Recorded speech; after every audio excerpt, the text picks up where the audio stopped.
Doctor साहब पहले दिल्ली मुबारकबाद हो आपको। आपने एक मकसद के तहत तमाम डॉक्टर को अंडर वन रूफ जमा किया और डॉक्टर्स के शहरों में भी एक अलग खुशी महसूस हुई और उनकी फील्ड में जो मकसद लेकर चल रहे हैं तमाम ने हमसे बात की है, तो इस मकसद को लेकर आप क्या कहेंगे?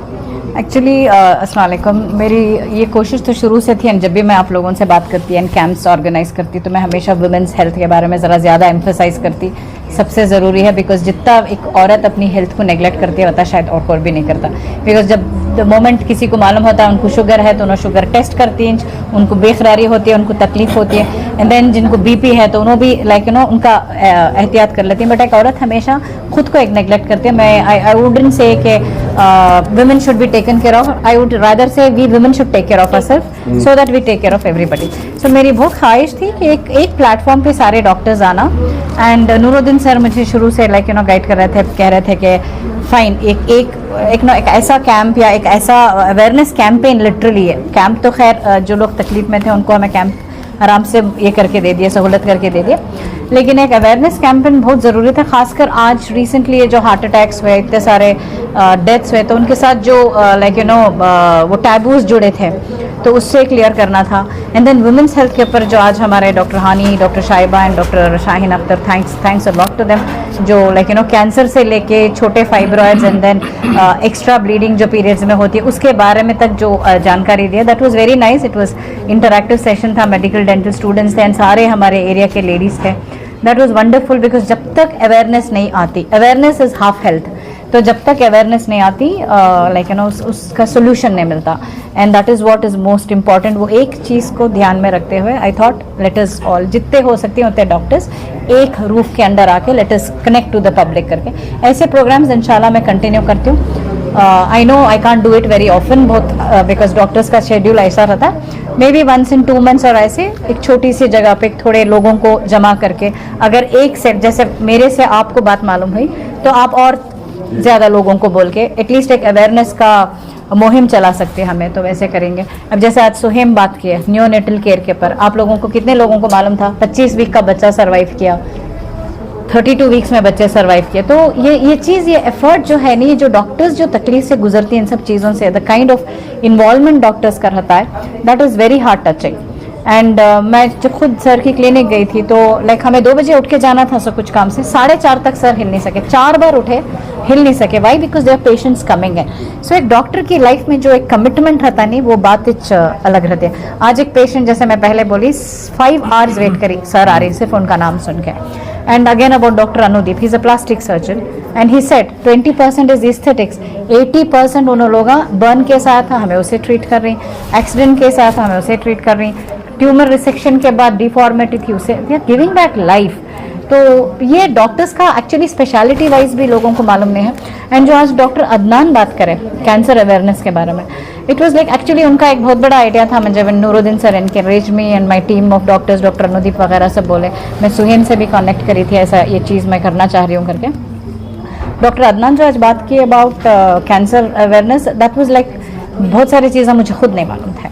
तो I think this is where एक कॉमन प्लेटफॉर्म पे हमें लोग मिलना, अक्सर मिलना, एंड जस्ट डॉक्टर्स नहीं मिलना, डॉक्टर्स के साथ कम से कम एक थोड़ा सा क्राउड, उतना इंटरैक्टिव सेशन रह गया तो बस उतना आगे इंशाल्लाह लेकर जाती हूँ आप लोगों के सपोर्ट एंड दुआ से। Thank you very much. एक कवन I thank all the doctors who came here, all the technical staff जो सपोर्ट किए, all my relatives who are here with me, my family and my friends, and all the patients who trusted us and came. तो ये बहुत important है। Thank you very much, जज़ाकल्लाह।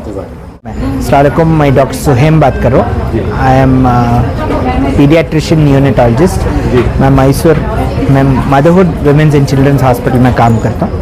अच्छा sir, ये बच्चों की सेहत को सिलसिले में लेकर आजकल बहुत ही मुश्किलात हो रही हैं, तो आप क्या सजेस्ट कर रहे हैं माँ को, क्या कैसे परवरिश कैसे करना है? हर बच्चे को जो 9 महीने पूरा माँ के पेट से पैदा होता है वैसे बच्चे को बेस्ट माँ का दूध फर्स्ट जी बेहतरीन चीज़ जो है कुदरती तौर पर जो मिलता है, जिसमें कोई एडेड पैसे खर्चा करने की ज़रूरत नहीं है। आजकल बहुत सारे अम्मायाँ अपना खुद का मिल्क नहीं देखो डब्बे का दूध देती, which is very wrong. Basic माँ का दूध जो है फर्स्ट 6 months एक्सक्लूसिवली फीड करना, उसके बाद बेस्ट न्यूट्रिशन, बच्चे को न्यूट्रिशन में जो घर का खाना है वो अपने खुद के हाथों से बना खिलाए बेहतर। सही टाइम पर वैक्सीनेशन का तो जो इंजेक्शंस रहती जो गवर्नमेंट हॉस्पिटल्स में मिल रही बहुत सारे इंजेक्शंस और थोड़े जो वहाँ पे मिस होती प्राइवेट हॉस्पिटल्स में अवेलेबल ही वैसे इंजेक्शंस उन्होंने टाइम से दलाल को बच्चे का हर 1 साल में doctor checkup weight height head circumference nutritional assessment और बच्चे के टाइम को जो भी उनको तकलीफ़ रहती है उसे करेक्ट टाइम से ट्रीटमेंट कर लेना बेहतर है।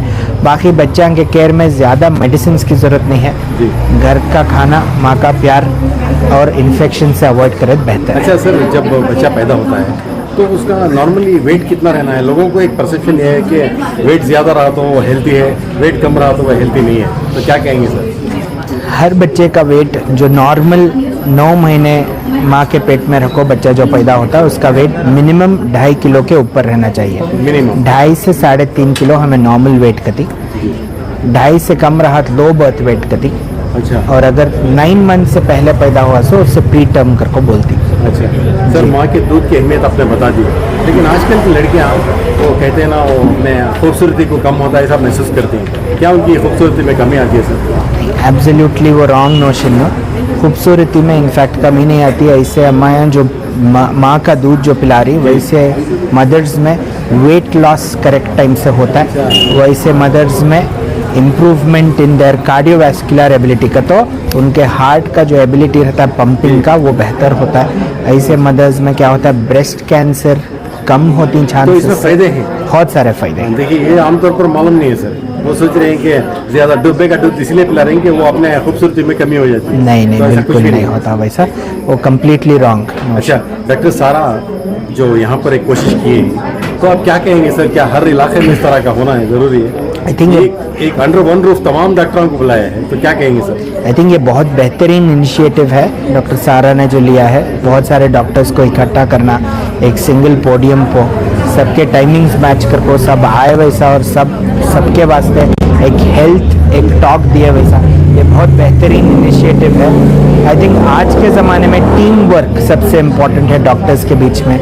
टीम बेस्ड कॉन्सेप्ट जो रहता है वो बेहतरीन चीज़ है, क्योंकि तो हमें डॉक्टर्स क्या है 24/7 काम करती, अगर हमारे साथियाँ हमारे साथ जुड़ को एक एजेंडा के साथ काम करे तो हर आदमी का बार जो है कम होता है और हर आदमी से बेहतरीन केयर और हर सोसाइटी में बेहतरीन हेल्थ प्रोपोगेट हो वैसा होता है। Thank you so much.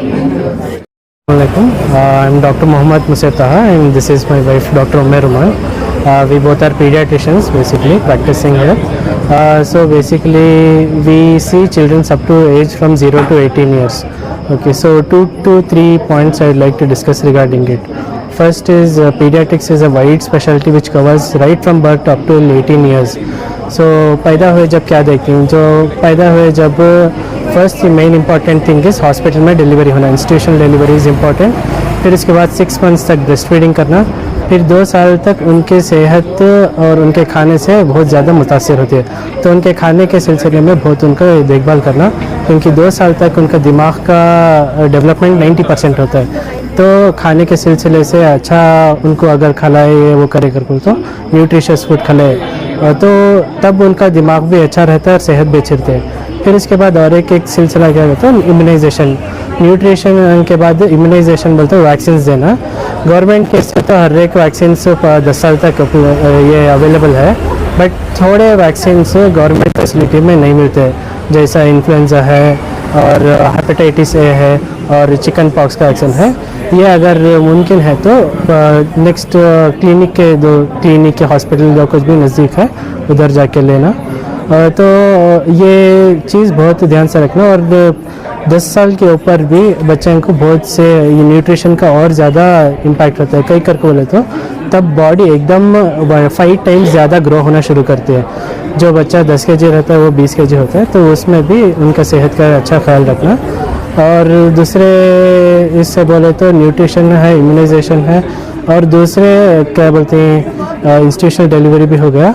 तीसरा क्या बोलते हैं अडोलसेंट्स एज 10 ईयर्स टू 19 ईयर्स, ये एज में उनका मेंटली थोड़ा चेंज रहता है। बच्चा जब अकेला थोड़ा ज़्यादा रहना शुरू करता है, और ये लड़का या लड़की उसमें थोड़ा बिहेवियरल चेंजेस होती हैं, उस वक्त उनका पेरेंटल कंसर्न रहना।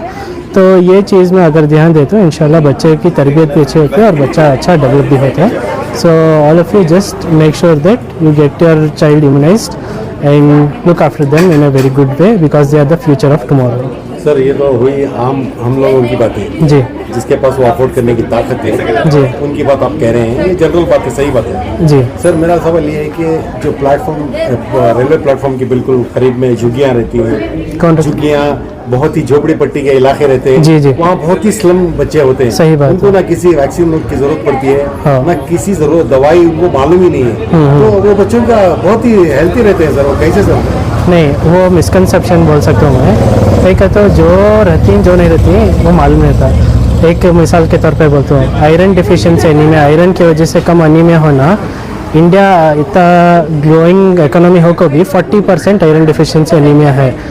तो पहले बोलते हैं कि पहले बच्चे अच्छा रहते थे, पहले बच्चे अगर या ज़्यादा क्वांटिटी में पैदा थे, मतलब 10 बच्चे होते थे किसी के या 8 बच्चे होते थे, उसमें से 4 बच्चे का ऑलमोस्ट इंतकाल होता था ऑलमोस्ट। बट आज देखो 2 या 3 बच्चे कर रही, सब भी अच्छा डेवलप हो रही। ये सही बात है कि उन्होंने अच्छा डेवलप हो रही।